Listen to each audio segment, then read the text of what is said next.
राम के राजा बनते ही तुम महतारी बेटा घर से निकाल दिए जाओगे। अगर तुम सौत कौशल्या की सेवा करोगी दिन रात और तुम्हारा बेटा भरत राम की दिन रात सेवा करेगा तो महलों में रोटी मिलेगी, वरना कुछ नहीं मिलेगा। ये बात मैं सुन के कई सनक गई, बोली दासी तू सही कह रही है। राजा की बहकी बहकी चाल भी अब हमारे समझ में आ रही है।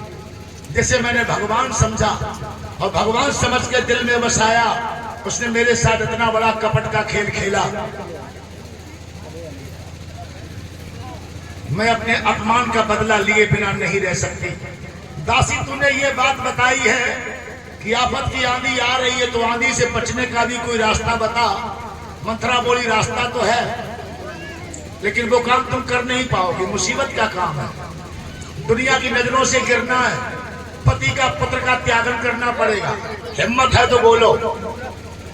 कई बोली नारी का पति ही परमेश्वर सर्वेश्वर होता है, और जब पति पराया हो जाता है तो नारी को मौत का ही सहारा रह जाता है। मेरा पति पराया हो गया, हमें तो अब मरना है, लेकिन मरने के पहले बेवफा यार को वो मजा चखाना है जो भूल के कोई किसी नारी के साथ बेवफाई न करे। परों को तू बचन पर सकहु पूत पत त्याग, कास बोर दुख देख पर कस न कर हित लाभ। मंथरा तेरे कहने से कुएं में कूद के जान दे सकती हूँ, पति पुत्र का त्यागन कर सकती हूँ, लेकिन तेरे वचनों का उल्लंघन नहीं कर सकती। बता हमें क्या करना है। मंथरा ने कहा देवासुर संग्राम के राजा पर 2 वरदान चढ़े हैं। आज की शाम राजा को अपने महलों में बुलाना और को भवन में भिखारिन बन के लेट जाना। राजा से आंख में आंख मत मिलाना, न तुम्हें शील आ जाएगा। पत्थर बन जाना और वरदान मांगना। पहला वरदान भरत को राजपाट और दूसरा वरदान मांगना राम को वनवास। अगर राम घर में रहेगा तो भरत राम की बड़ी इज्जत करता है। राम के सामने भरत गद्दी पर नहीं बैठेगा, और जब राम वन को चला जाएगा तो भरत आनंद से गद्दी में बैठ के राज करेगा। और ये वरदान ऐसे नहीं मांगना, ये वरदान तब मांगना जब राजा राम की कसम खा जाए, क्योंकि सत्यवादी इंसान को 5 जगह झूठ बोलने की छूट मिली है। सुखदेव कहते राजा परीक्षित नमर्म मुक्तम वचनम हिनस्ति, स्त्री सुराजन कन्या विवाह काले प्राणांते सर्वधना पहारे, इन पंचा निर्तत्याधुरपात काणी। इन 5 जगह झूठ बोलने में किसी इंसान को पातक पाप नहीं लगता। नमर्म मुक्तम वचनम हिनस्ति, हंसी मजाक में, हंसी मस्करी में अगर कोई किसी से झूठ बोलता है तो पाप नहीं लगता। झूठ बोल के कन्या का विवाह अच्छे घर में करवा दो, पाप नहीं लगता। तुम्हारे झूठ बोलने से निर्दोष के प्राणों की रक्षा हो रही हो तो कर लो, पाप नहीं लगता। झूठ बोल के धन की रक्षा करनी पड़े तो कर लो, पाप नहीं लगता। और झूठ बोल के घरवाली की गुस्सा अगर ठंडी करनी पड़े तो कर ले, वो पाप नहीं लगता। स्त्री सुराजन कन्या विवाह काले, घरवाली की गुस्सा खोपड़ी में भरनाई रही और तुमने आज नहीं कल कह दी तो और गुस्सा बढ़ जाएगी। बेटा झूठी बोल बोल के उसकी गुस्सा शांत कर लो, कोई पाप नहीं लगता। इसलिए राजा हाँ भी कर देगा, ना भी कर देगा, दोष भी नहीं लगेगा और कोई काम भी नहीं बनेगा, क्योंकि सत्यवादी को 5 जगह झूठ बोलने की छूट है। धन की रक्षा करने में, निर्दोष के प्राण बचाने में, कन्या का अच्छे घर में विवाह करने में, हंसी मजाक में और घरवाली की गुस्सा शांत करने में अगर झूठी बोलना पड़े तो बोल दो, कोई दोष नहीं लगने वाला। इसलिए तब वरदान मांगना जब राजा राम की कसम खा जाए, पर वो अपने वचनों से गिरेगा नहीं। बड़ उघात कर पात किन कहूं को विग्रह जाओ, महारानी जो सुनाना था सुना दिया, समझाना था समझा दिया। अब तुम्हारी किस्मत में जो लिखा होगा वो तुम्हें करना पड़ेगा। कई बोली दासी अगर तेरी बताई बात पूरी हो गई, राम राजा बन गया, वो भरत राजा बन गया और राम वन में चला गया, तो राजमाता वाला सम्मान हमें मिलेगा, मैं नहीं लूंगी, मैं तुझे दिलाऊंगी। कहा अरे चोप दे पूरब मनोरथ काली, करहूं तो चख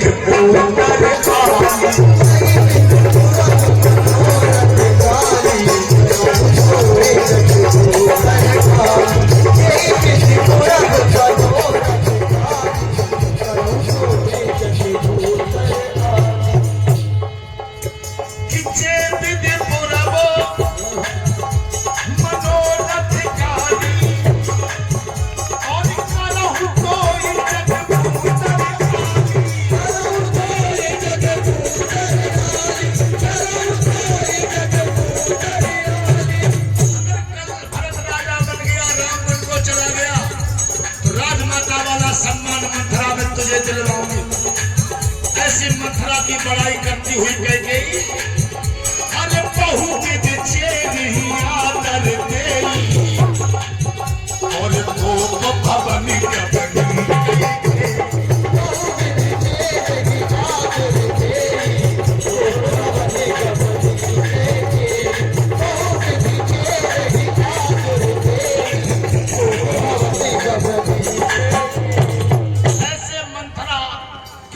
करती हुई कई को भवन में जाती है। राजसी वस्त्र उतार के फेंक दिए, मैले कुचेले कपड़े पहन लिए और राजा से इतनी गुस्से आई हर बने पिछिया तक उतार के फेंक दे, मर गया मेरा पति। आला बाला झाला उतार के फेंके पिछिया तक फेंक दे और पूरे भात की भेष बना करके को भवन में लेटे। एक दासी से कहा, जाओ राजा को आज की शाम मेरे महल में बुला के ले आओ।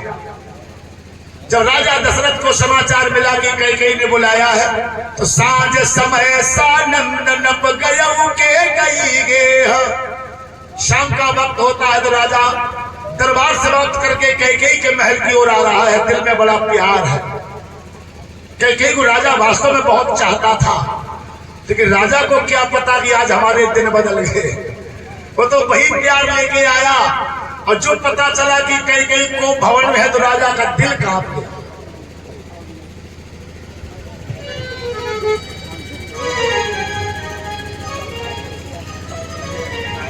और हमारे भैया अवनीश दिवाकर जी और हमारे भैया साथ विद्यालय में पढ़े रमेश दिवाकर जी सपत्नी शहर भगवान के चरणों में एक सौ मुद्रा समर्पित करते। भगवान आपकी जोड़ी सलामत रखे, सुख सुहागवती रहे, यही ढेर सारा आशीर्वाद आपके जीवन में हमारा बरसता रहे। बोलिए सच्चे दरबार की जय हो। जब राजा दशरथ ने सुना कि कैकेयी को भवन में है तो भारी गुस्सा आई। किसमें? जिसने कैकेयी का दिल दुखाया है, समझ लो उसने मेरे हाथन अपनी मौत को बुलाया है। ऐसा राजा सोचकर अंदर गया, देखा मखमली गद्दों गलीचों पर सोने वाली रानी आज धरती पर टाट फट्टा बिछाई लेती है। बिछिया तक उतार के फेंक दिए। राजा चिल्ला के बोला, महारानी किसने तेरा अहित किया है, किसने तेरा अपमान किया है?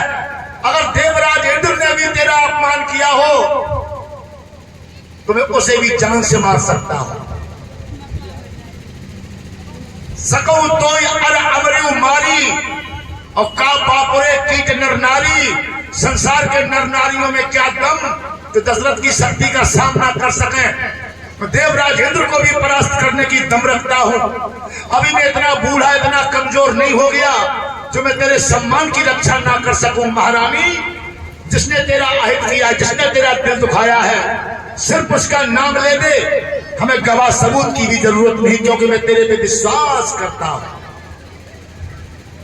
फिर भी कैकेयी नहीं बोली तो राजा पास में गया कि जाई निकट नबो कहे मृदु बानी कि मेरी प्राण प्रिया के है पुरशानी। जो पीछे से जाके बगे कंधा पे हाथ धरो, इतनी जल्दी माने हाथ फेंको जो धर गए आंखी तरेरी। कि राजा की हवा बंद। अब जा पर बीती हुए सोई जान तो है। जब नारी भयंकर गुस्सा में होत तुम्हें चुनौती है, तुम बाकी छोड़ के दिखाए थे। हाँ हमें जो बीती था सो बता। अरे भैया बड़ा खतरनाक मामला हो जाता। सामने जाओगे तो मुंह फेर लेगी, तुम्हें देखेगी नहीं। बदन छुओगे तो हाथ फेंक देगी। हज कैकेयी नहीं कर रही है। समझ जाए राजा पहुंचा तो उसने मुंह वाली बदन। अगर बाहर वाले से नाराज होती तो हमारे गले लगती और अपने दिल की बात कहते। अब जब हमें से दूर दूर भाग रही है तो लगता है हमें के नाराज है तो इसको तो मना ही लेंगे।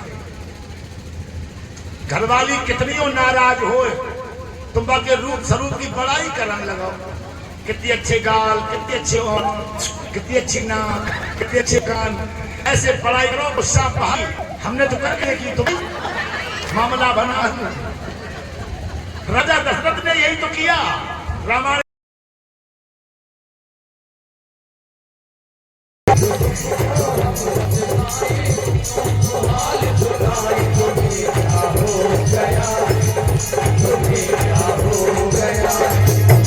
तो राम कथा है जो घर के सारे कलेश ही खत्म कर देती।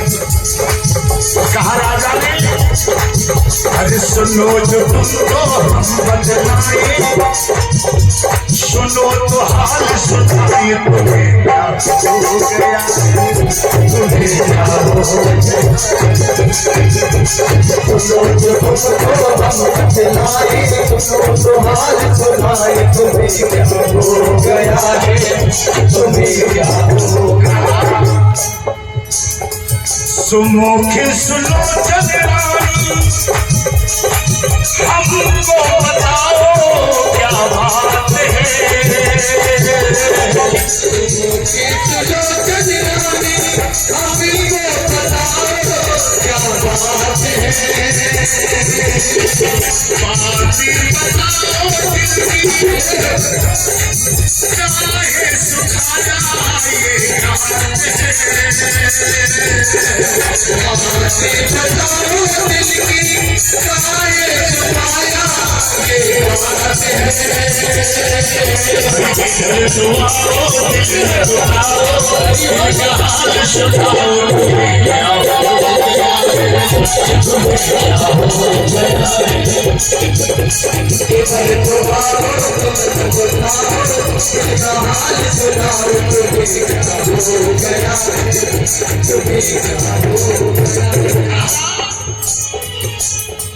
तुम तो हमारे दिल में, तू ही हमारे अरमान है। तुम तो हमारे दिल में, तू ही हमारे अरमान है। तुम तो हमारे दिल में, तू ही हमारे अरमान है। तुम तो हमारे दिल में, तुम ही हमारे अरमान है। तुम सन देखा जग में, देखा ये सारा जहान है।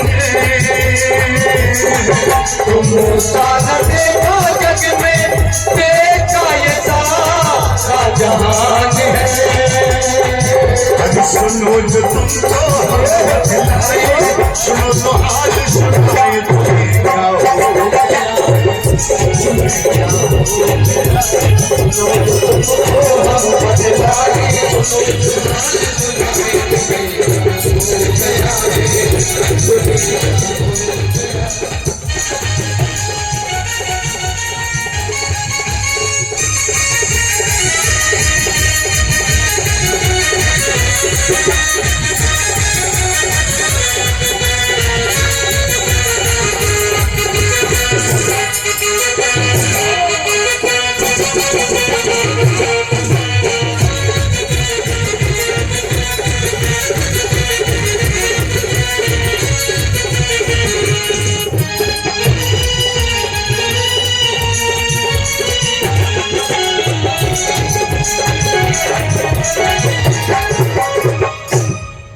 भगवान देवादिदेव महादेव कहते हैं कि जब राजा दशरथ ने कैकेयी के रूप स्वरूप की बड़ाई की तो कैकेयी की सारी गुस्सा शांत हो गई।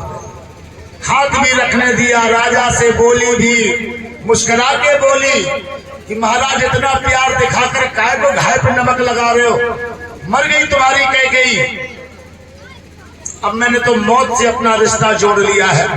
राजा बोला, महारानी लगता तुम्हें किसी ने गलत बहका दिया है। कसम भोलेनाथ की, जो प्यार हमारे दिल में तुम्हारे लिए तब था जब शादी हुई थी, और आज भी वही प्यार अमर है दिल में, कोई फर्क नहीं। बोली अगर बहुत प्यार होता तो आपने देवासुर संग्राम के हमारे 2 वरदान चढ़े अभी तक नहीं दिए। कल सरकार चली जाएगी, अधिकार चला जाएगा, फिर देंगे आप। राजा ने कहा तुम इतनी छोटी बात पे नाराज हो तो 4 मांग लो। बोली 4 नहीं, हमें तो 2 ही चाहिए। राजा बोला अभी मांगो।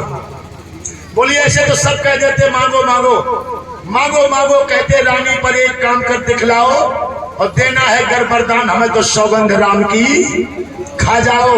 राजा नहीं समझ पाया ये क्या मांगेगी। अरे आला बाला झाला धोती बिलहज मांगेगी और क्या मांगेगी। ये नहीं जाना कि मेरी जान मांगेगी। तभी तो कहा त्रिया चरित्र पुरुष भागे देवो न जाना को तो मनुष्य। नारी का चरित्र कितना गहरा बनाने वाले को भी पता नहीं। इंसान के मुकद्दर में क्या क्या लिखा बनाने वाले को भी पता नहीं। हमारी तुम्हारी तो औकात क्या जो जान सको। इसने बनाया वो भी पता नहीं लगा सकता। ये बड़ा गहरा विषय है। यद्यपि नीति निपुण नर नाहु और नारी चरित्र जल निर अवगाहु। राजा हर नीति में पारंगत था, ज्ञानी ध्यानी था, समझदार था। कई की चाल को नहीं समझ पाया और बोला मैं एक 1000 बार कसम खाकर कहता हूं रानी तो जो मांगेगी मैं वही दूंगा। बोली मेरा पहला वरदान राम राजा नहीं बनेगा, भरत राजा बनेगा। राजा ने कहा जाओ दिया मां। हमें वो दिन याद है जब हमने तुम्हारे साथ विवाह किया था तो तुम्हारे पिता को वचन दिया था कई के पुत्र को राजपाट देने का। वो वचन हमें याद है। हमने कई बार तुमसे कहा था कि भरत समलायक हो गया, भरत को राजा बनाओ। तब दिल से को तुमने क्या कहा था? तुमने कहा था सूर्यवंश की मर्यादा बचाओ और राजा राम को ही बनाओ।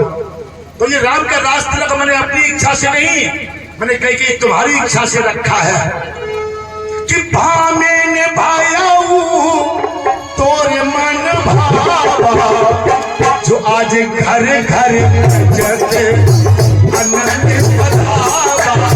घरे घरे जते आनंद बधावा। घरे घरे जते आनंद बधावा। भामे ने भायाऊ तोरे मन भावा।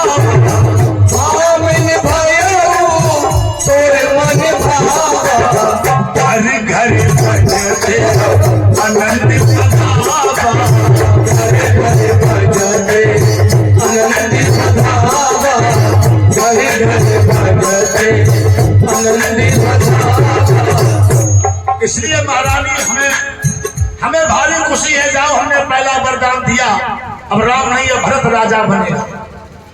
दूसरे वरदान के लिए कैकेयी ने राजा के पैर पकड़े, कहा तापस भेष विशेष उदासी 14 वर्ष राम वनवासी। तपसी भेष में उदासी पंथ में 14 साल के लिए राम वनवासी बनकर वनों में वास करेगा। किसी गांव नगर में भी नहीं जा सकेगा। राजा एकदम आंखें ततेर के बोला क्या राम ने तुम्हारे साथ कोई अपमान किया है? राम ने कुछ उल्टा सीधा बोला? नहीं तो। राम ने कोई गलती की? कोई गलती नहीं। तो राजा बोला रानी हमें ना डरो तो कम से कम जमाने का भय खाओ। क्या कहेगी दुनिया कि राजा पत्नी के प्रेम में इतना पागल हो गया जिसने निरपराध राम को 14 साल का वनवास दे दिया। महारानी ये कलंक हमसे न झेलेगा, ये दुनिया की बदनामी हमसे सहन ना होगी। इसलिए तू दूसरा वरदान अपना वापस ले ले, नहीं तो रानी तुम्हें बहुत नीचा देखना पड़ेगा, सारी दुनिया की नजरों से गिरना पड़ेगा और पतिघातन का तेरे पे कलंक लग जाएगा। वैसे बच्चे हमें सब बराबर प्यारे हैं, लेकिन राम का और हमारा बिछो जल और मछली जैसा है, मणि और मणि वाले सर्प जैसा है। जैसे जल के बिना मछली जिंदा नहीं रहती, मणि के बिना मणि वाला सर्प जिंदा नहीं रहता, ऐसे राम के बिना हम अयोध्या में जिंदा नहीं रहेंगे। तू बेसहारा हो जाएगी, फिर तुम्हें बहुत बुरा लगेगा, फिर पछताओगी जब बचने के सारे रास्ते खत्म हो जाए। कहने लगी महाराज तुम मर जाओगे? हाँ मैं मर जाऊंगा।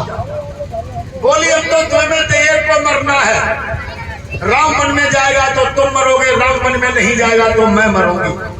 वनम न गच्छेद यदि रामचंद्रा प्रभात काले चिंचीर युक्तः उद्बंधरंबा विस्वक्षरंबा कृत्वा मृष्याम ततक्षरायाम। मैंने सुबह होते ही मरने के 2 उपाय ढूंढे हैं, या तो जहर खा के मरूंगी या फांसी लगा के मरूंगी, लेकिन राम को अपनी आंखों से अयोध्या में नहीं देखूंगी। और अगर तुम सोच रहे हो कि हमारे 3 रानियां हैं, एक मर रही तो मर जान दो, तो हमारी जिंदा रहेंगी। तो याद रखना ये कैकेयी पहले ना मरेगी, पहले तुम्हें मार लेगी तब मरेगी, ठलुअन को छोड़ के नहीं जाएगी। आज अस कहे कुटिले भई उठ ठारी, मानो रोष सिंह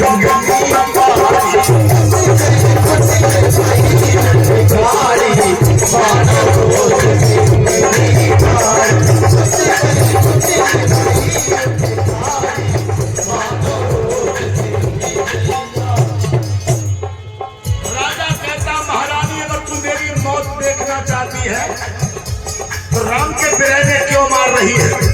मेरा शीश मांग दूसरे बरदान में काट के तुझे अभी न दे दूं तो सूर्यवंश का राजा न कहूं कि मांग माथो अब ही देव तोई और राम विरह क्यों मारस कोई।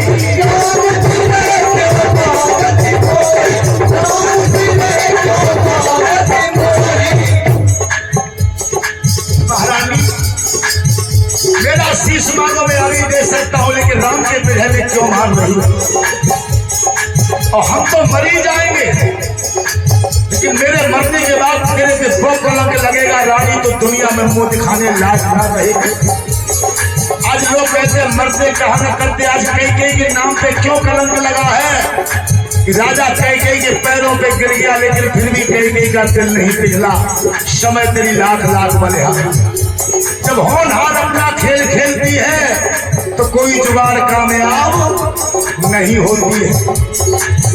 आज कहीं पद विनय की न बैठाई, जन दिन कर कुल होश उड़ाई।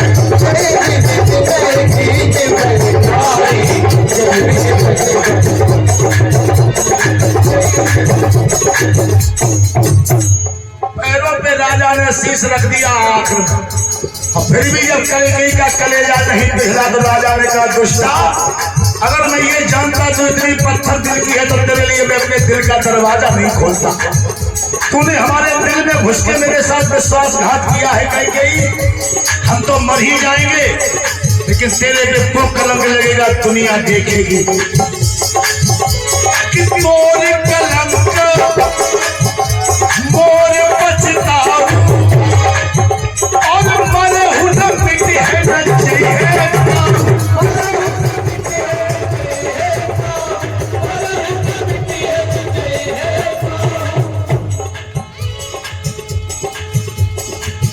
इसे राजा ने कैकेयी को समझाया और हमेशा हमेशा के लिए अपनी आंखों से उतार दिया। मुंह फेर के राजा बैठ गया और बोला दुष्टा, अरे अब तो नीक लागे कर सोई और आँख ओट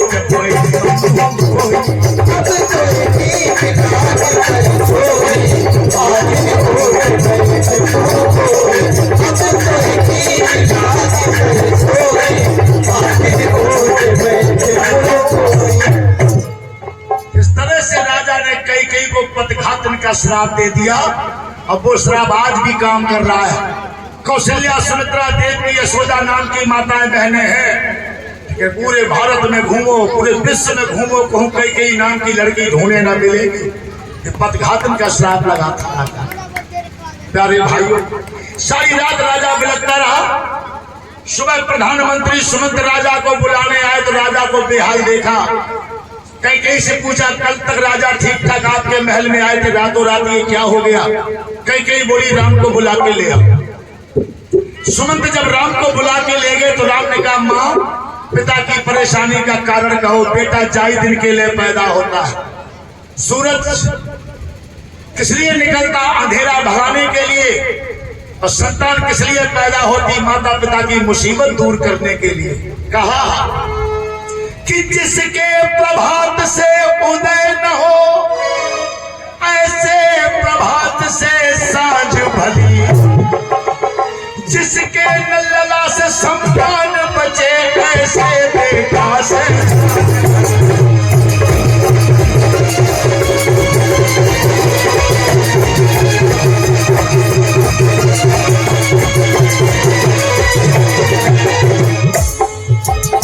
सूरज निकल आए, अंधेरा ना हटे। सूरज निकलने से फायदा क्या?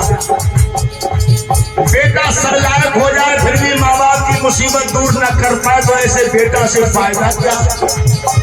इसलिए कहा, जिसके प्रभात से उदय न हो,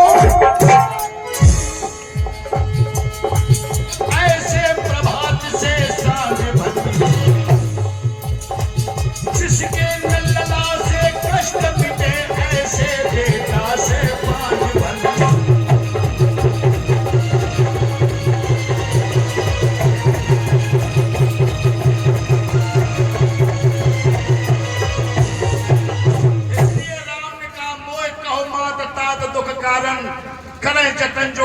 वारन, हम जान की बाजी लगा देंगे लेकिन पिता पर ये मुसीबत रहने नहीं देंगे। बेटा जाई दिन के लिए पैदा होता है। कई ने कहा बेटा ऐसे ऐसे तुम्हारे पिता पर हमारे 2 वरदान चढ़े थे, हमने धर्म के बंधन में बांधकर इनसे 2 वरदान मांग लिए। भरत के लिए राजपाट, तुम्हारे लिए 14 साल का वनवास। अगर तुम चाहो तुम्हारे पिता अभी ठीक हो जाए। जब तक तुम वन में नहीं जाओगे तब तक ये ऐसे ही रोते रहेंगे, बिलखते रहेंगे कि हमारे रोने से बिलखने से कई का इरादा बदल जाए, राम वन में ना जाए। फिर रोना बंद नहीं होगा। तो जब तुम वन में चले जाओगे सोचिए आंसू पहुंच के बैठ जाएंगे कि राम तो वन में चला ही गया, अब रोने चिल्लाने से फायदा क्या। इसलिए आप चाहो तो अभी पिता आपके ठीक हो सकते। तुम जितनी जल्दी वन को चले जाओ उतनी जल्दी ये ठीक हो जाए, क्योंकि इस वक्त आपका प्रेम इनको रुला रहा है, इधर धर्म का बंधन इनको बांध रहा है। इत स्नेह उत बचन संकट पर नरेश, सकौ तो आयस धरो सिर में तो कठिन कलेश। तुम चाहो तो अभी ये ठीक हो जाओ, जल्दी चले जाओ। राम जी ने कहा माँ ये 14 साल तो बहुत छोटी बात है, हंसते खेलते बीत जाएंगी। अगर आजीवन वन में वास करने की बात आती तो राम आजीवन वन का स्वीकार कर लेता, लेकिन पिता पे मुसीबत नहीं देखता। हमारा ये कर्तव्य है कि माता पिता की मुसीबत को दूर करना। 14 साल क्या, जीवन भर वन में रहना पड़े वो भी राम को स्वीकार है। ऐसा राम बोलकर अपनी माता कौशल्या के पास आए और कहा माँ हमें ऐसे ऐसे वन का वास मिला है, आशीर्वाद दो। कई ने भरत के लिए राजपाट पिता से मांग लिया और हमारे लिए 14 साल का वनवास। अब तो कौशल्या के होश बिगड़ गए, लल्ला जे क्या हुआ, शरीर कांपने लगा और आंखों से आंसू बहने लगे। भगवान ने कहा मां मेरी परीक्षा की घड़ी है, अगर राम परीक्षा में पास हो जाएगा तो राम राम बन जाएगा, राम अगर वन में नहीं जाएगा तो राम राम बन नहीं पाएगा। इसलिए राम को राम बनना है और राम बनने में हमारा थोड़ा सहयोग करो। ऐसा आशीर्वाद दो जो वन में कोई मुसीबत हमारी जिंदगी को तबाह ना कर सके, क्योंकि माता पिता का आशीर्वाद बच्चे के जीवन के लिए अमृत समान होता है। माता पिता का आशीर्वाद अपने बच्चों को भारी मुसीबत से बचा के लाता है। इसलिए राम तुमसे आशीर्वाद मांग रहा है। उसी समय राम की माता कौशल्या कहती है बेटा पिता के सम्मान को बचाने के लिए वन को जा रहे हो, राम बनने के लिए वन को जा रहे हो, तो मेरा आशीर्वाद है अयोध्या जैसा आनंद तुम्हें वन में आएगा, लेकिन किसी पे बुरी नजर नहीं डालना। जब तुम किसी पर बुरी नजर नहीं डालोगे तो बेटा तुम पर भी कोई बुरी नजर नहीं डालेगा। प्रेम के भूखे हैं सब, प्रेम सबका सार है और प्रेम से जो सब में हिलमिल रहता उसी का पीड़ा पार है। ऐसे माता ने कहा पितु बन देव मात बन देवी, खग मृग चरण सरोरोहि सेवी।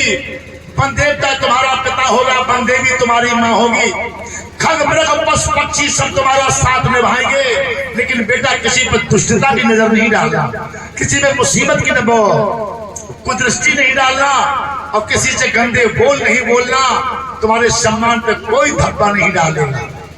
ऐसा माँ ने समझाया। उसी समय सीता जी आ गई। अब आप लोग आगे सुनेंगे कि सीता हरण राम की पत्नी को रावण चुराने ले गया और राम ने रोक नहीं पाया। ऐसा हो सकता है? कभी नहीं हो सकता। लेकिन सीता को कर्म गति ले गई। आज वही तो कहानी सामने आ रही है।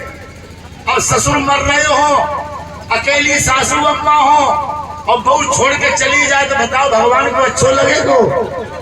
हाँ, सीता की यही गलती तो सीता को खा गई और क्या हुआ। कौशल्या माँ ने यही तो समझाया, बहू तू हमसे पूछ रही बन जाऊं या मैं रहूं यहाँ, और मैं तुझसे पूछ रही बहू और मर जाऊं कि मैं जीऊं यहाँ, तू हमें बता। इधर मेरा जीवन साथी जिंदगी की सांसें भर रहा है, कब उनकी आखिरी सांस निकल जाए कोई पता नहीं। इस बुढ़िया का तू ही तो एक सहारा है और तू भी हमें छोड़ के जाएगी तो बेटी हमें सहारा कौन देगा। खबरदार अगर वन में जाने की जिद की तो। सीता जी ने कहा माँ मैं 14 साल अपने पति से दूर नहीं रह पाऊंगी, माँ मैं मर जाऊंगी। जब सीता ने मरने वाली बात कही तो कौशल्या माँ ने कहा राम इधर आओ। जब बहू का कह रही समझाओ इसे। पहले जब पूछो कि महतारी बिटिया वालों कौन सो प्यार बाकी रह गो जो हमने सीता को नहीं दे पाया। मैंने गोदी में खिलाया, बाहों में झुलाया, फूलों में सुलाया और दीपक की बत्ती तक बुझाने की आज्ञा आज तक नहीं दी। हमने आज तक ये नहीं कहा कि बहू दिया बंद कर देना और काम की तो बात छोड़ो, और फिर भी हमें ऐसे आफत में छोड़ के जा रही। राम ये अच्छा नहीं कर रही है, समझाओ इसे। राम जी ने भी सीता से कहा सीते हम अपने धर्म की रक्षा के लिए बन जा रहे, तुम अपना धर्म ठुकरा रही हो। हमारा धर्म है माता पिता के सम्मान की रक्षा करना, उनकी मुसीबत को दूर करना। तुम्हारा धर्म है सास ससुर की सेवा करना। अगर अपना धर्म ठुकरा कर मेरे साथ जाओगी तो सीता तुम वन में सुख चैन नहीं, मुसीबत तुम्हें, समय तुम्हें माफ नहीं करेगा, भारी मुसीबत में फंस जाओगी। क्योंकि बड़बेड़ होता है, कानन कठिन भयंकर भारी, घोर घाम हिम बार बयारी। बर्फीले तूफान में, सर्दी में, गर्मी में, तपती धूल में, नंगे पैरों पत्थरों पे चलना होगा। तुम चल पाओगी? कभी नहीं चल पाओगी। कंदर खो नदी और नारे, परम अगाध न जाए निहारे। ऐसे ऐसे भयानक जंगल मिलेंगे जिन्हें देखने में डर लगता, वहां तुम कैसे रह पाओगे। और फिर निशाचर लोग नर आहार रजनी चल फिरही, कोटन भेष धार बन चरही। निशाचर लोग नाना भांत के भेष बदलकर जब वन में घूमते हैं, मौका पाते ही नर नारियों को खा जाते हैं। इसलिए मेरी बात मानो, तुम अपने धर्म की रक्षा करो, यहीं रहो। मैया जब जब मेरी याद करे तब तब तुम कहे कथा पुरानी, सुंदर समझायो मृदुबानी।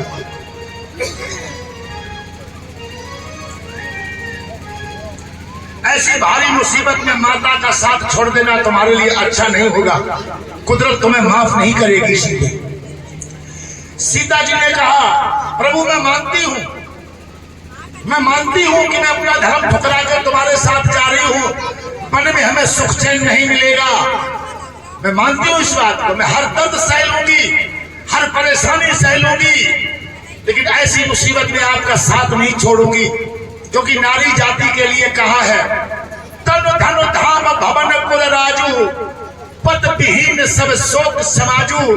शरीर नारी का सुंदर हो, पैसा भी भरा हो, परिवार भी बड़ा हो, घर भी सुंदर बना हो, लेकिन पति के प्यार के बिना सब सुना सुना नजर आता है।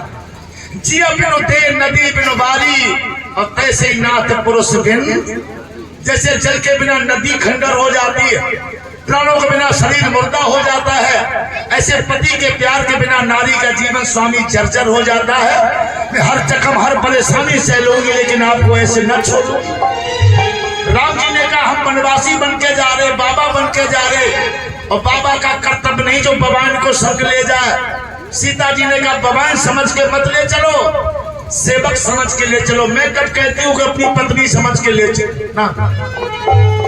जिस पथ पे चला उस पथ पे मुझे आंचल तो बिछाने दे।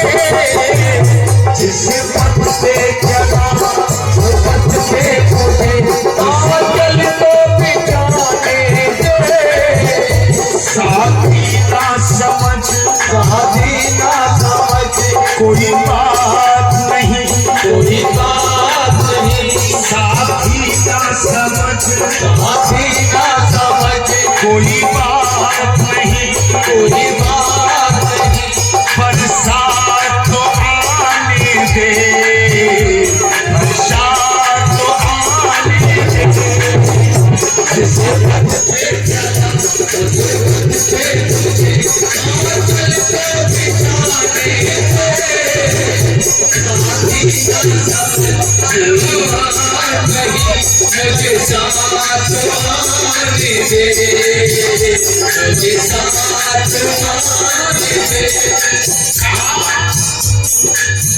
जीवन के सफर में तुमको साथी की जरूरत होगी, साथी की जरूरत होगी। जीवन के सफर में तुमको साथी की जरूरत होगी, साथी की जरूरत होगी। जीवन के सफर में तुमको साथी की जरूरत होगी, साथी की जरूरत होगी। जीवन के सफर में तुमको साथी की जरूरत होगी, साथी की जरूरत होगी। दिया कैसे जलेगा अकेले, बाती की जरूरत होगी, बाती की जरूरत होगी।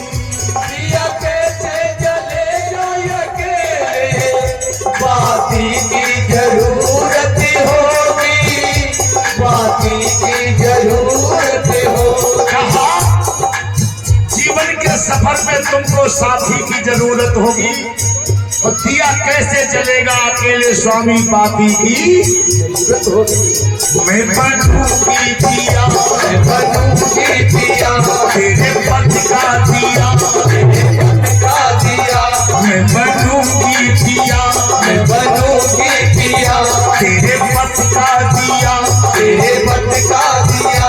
दिया पथ में जलाने साथी ना समझ कोई बात नहीं, मुझे साथ आने दे, साथ आने दे। जिस पथ पे चला, जिस पथ पे चला, उस पथ पे मुझे, उस पथ पे मुझे चल को बिछाने दे, साथी ना समझ कोई बात नहीं, बरसात तो आने दे, बरसात तो आने दे।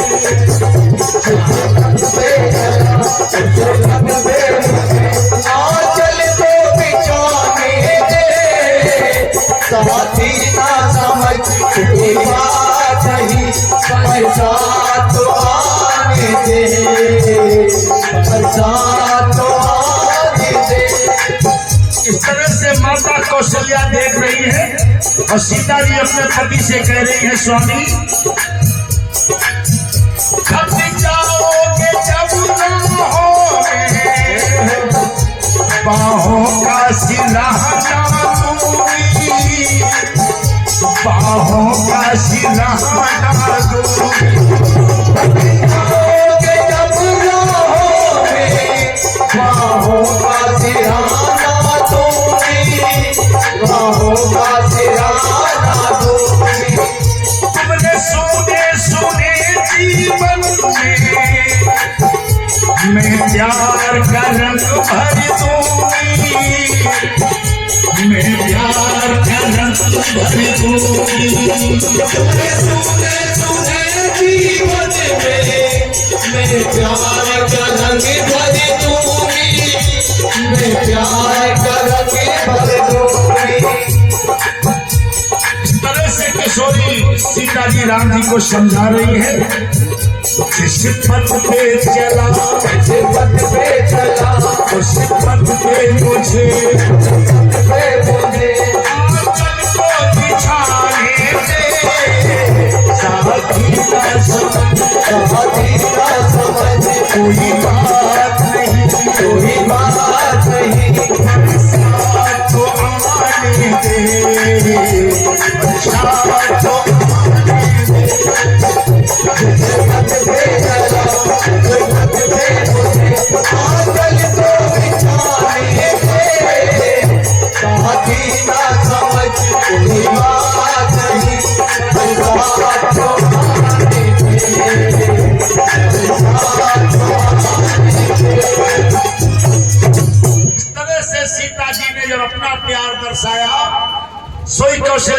ने कहा बहू रोना नहीं।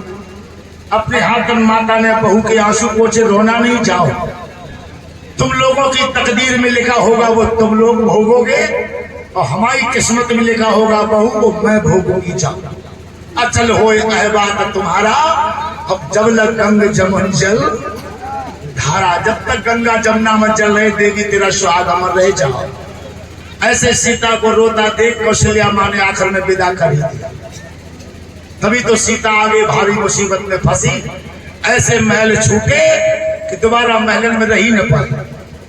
रावण का वध करके राम लेके आए, दूसरों लभेड़ा फिर लग गया, फिर बेचारी बनने, क्योंकि तुमने रोती हुई सास को और बिलखते ससुर को छोड़कर घर से बाहर कदम निकाला।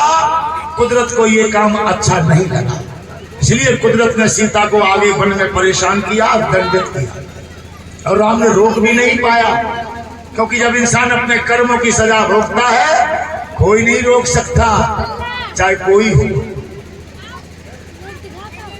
इस तरह से राम और सीता राजा दशरथ के पास कैकेयी के महल में आशीर्वाद लेने आ रहे थे। तब तक लक्ष्मण को पता चला, वो भी राम के चरणों में गिर गया। राम ने बहुत समझाया, लल्ला इस समय भरत शत्रुघ्न घर पर नहीं है, अगर वो होते तो हम ले चलते। सोचो पिता दुखी हैं, इन सब लोगों को धैर्य बढ़ाने के लिए तुम ही तो हो। लक्ष्मण बोला, भैया हमें संसार के रिश्तों में मत बांधिए, तुम्हें व माता च पिता तुम्हें बंधु च सखा, मोरे सभी एक तुम स्वामी दीन बंधु अंतर्यामी। हमारे तो माता पिता गुरु सब आप ही हैं, अगर आप हमें नहीं ले चलेंगे तो हम आपको भी नहीं जाने देंगे।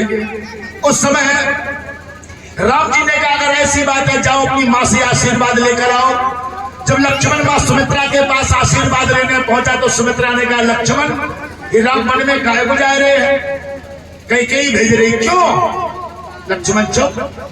सुमित्रा ने कहा, मूर्ख, तेरी परीक्षा की घड़ी खोपड़ी पे आ गई और तुझे पता ही नहीं। लक्ष्मण तुम्हारे भाग्य राम बन जाही और हेतु न दूसर है कछु। राम सीता की तो यही पूजा हो रही, वनों में पूजा होगी, लेकिन ये तेरी परीक्षा की घड़ी है। 14 साल की परीक्षा में बेटा पास हो जाएगा तो समाज में राम सीता के बराबर सम्मान पाएगा। मेरा भी दिल खुशी से खिल जाएगा कि मेरा भी बेटा राम सीता के बराबर सम्मान पा रहा है। इसलिए माँ के दूध का कर्ज चुकाना और 14 साल की परीक्षा की घड़ी में बेटा पास होके ही आना। उसी समय लक्ष्मण की पत्नी उर्मिला भी आ जाती है और बोली, सासू माँ सही कह रही है, तुम्हारी परीक्षा की घड़ी है कि तुम्हारी परीक्षा के खाकर राम 14 साल के लिए वन को जा रहे हैं। सीता तुम्हारी भाभी नहीं, माँ है, और माता के प्रति अगर स्वप्न में भी तुम्हारा मन बिगड़ गया तो तुम फेल हो जाओगे। इसलिए मैं आन लगाती हूं, अगर मैंने परमात्मा की तरह तुम्हें अपने दिल में बसाया है तो तुम्हारी पत्नी उर्मिला आन लगाती है, 14 साल तक न तुम्हें नींद आएगी और न मन में कोई गलत विचार आएगा। उसी समय महतारी बोली कि बेटा मैं भी आशीर्वाद देती हूँ, 14 साल तक न तुझे भूख लगेगी, न प्यास लगेगी और न शरीर में कोई कमजोरी आएगी। महतारी ने भूख प्यास हर लिया और नारी ने नींद और बुरे विचारों को हर लिया, ठोस बैरागी बना दिया लक्ष्मण।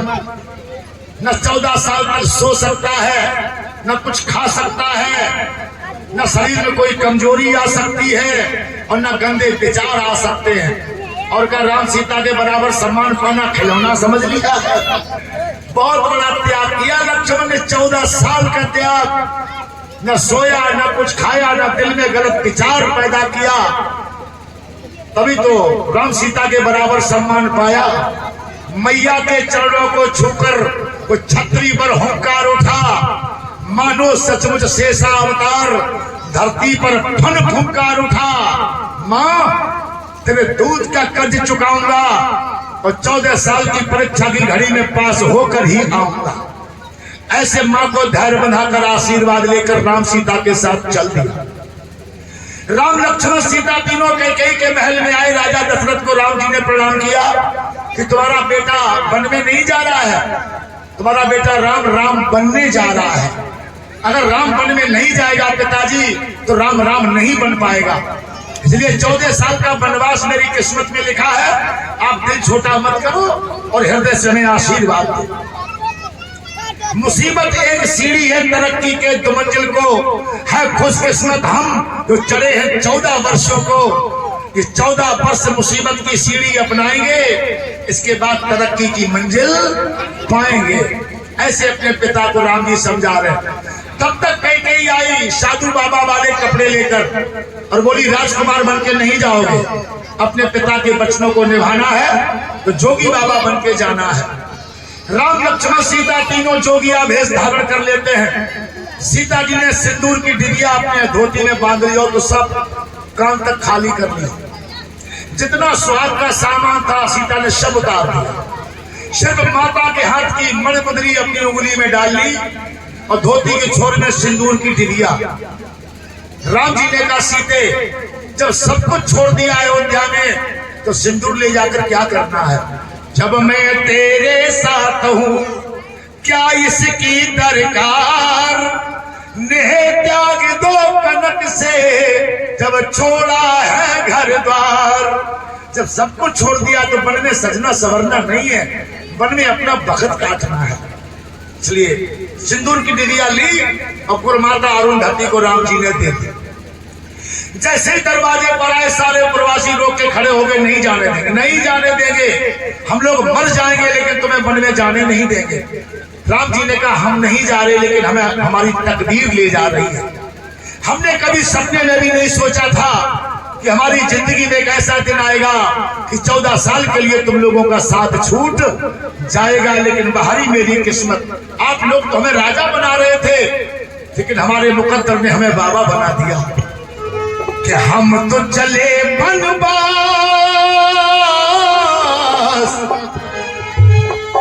हम तो चले बनवास, हम बनवासी हो गए और छूटा अपना राज, हम बनवासी हो गए।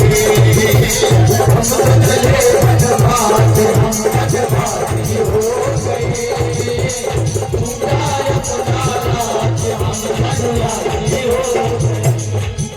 कि हम तो चले बनवास,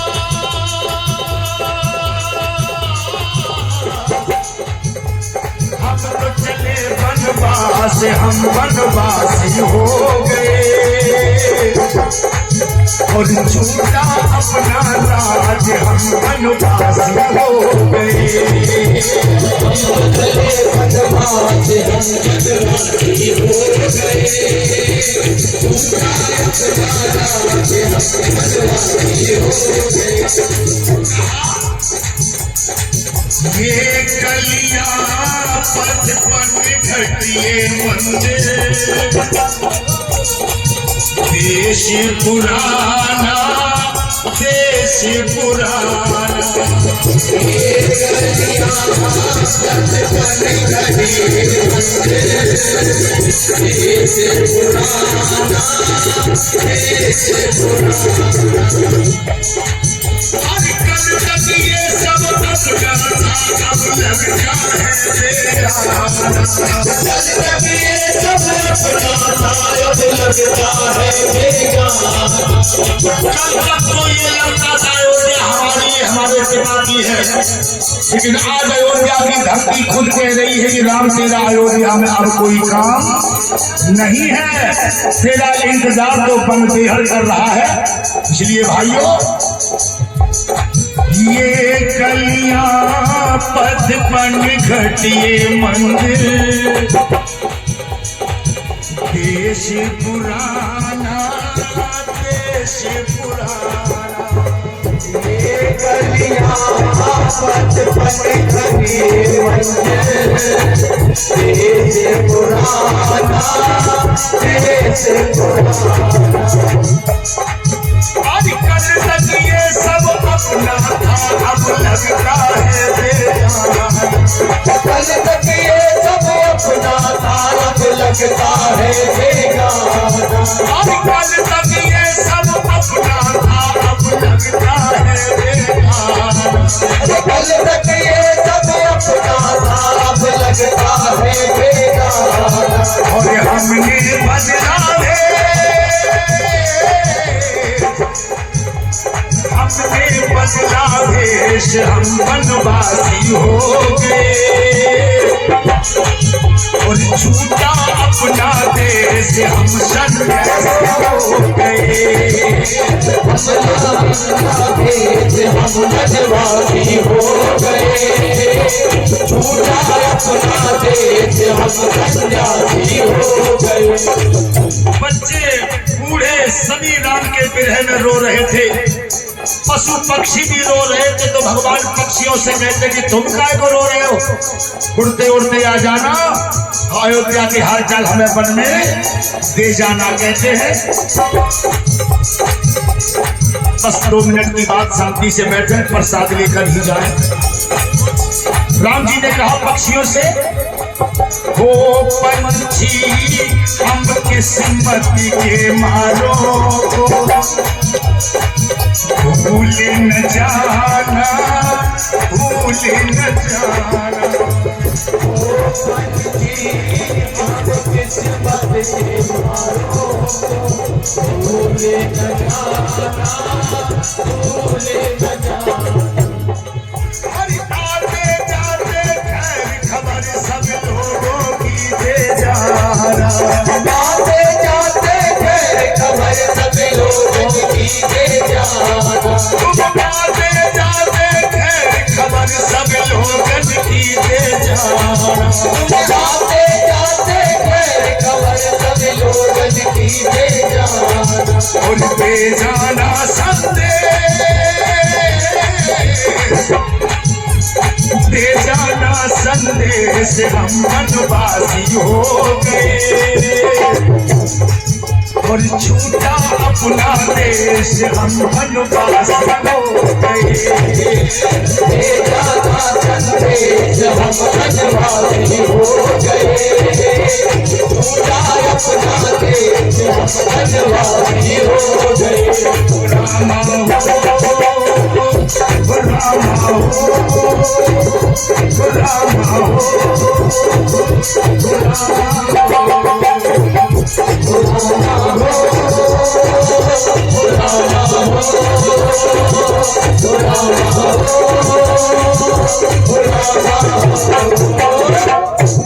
ऐसे राम जी सभी लोगों को समझाते हैं।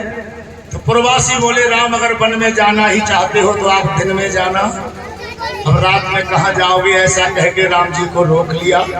प्यारे भाइयों, जैसे हमने कहा था कि आज यहाँ कृष्ण जन्म की कथा भी होनी है, लेकिन हमारे कमेटी के कार्यकर्ताओं ने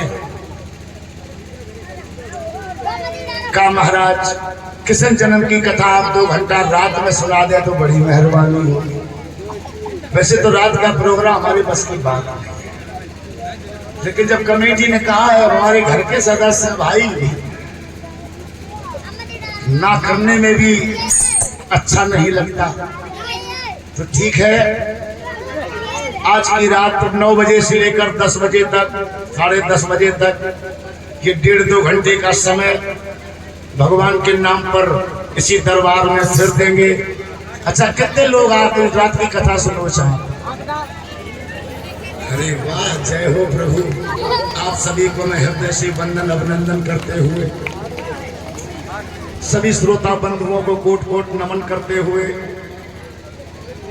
अपनी वाणी को विराम देते हैं। और रात काल बेला में किस तरह भगवान श्याम सुंदर का जन्म हुआ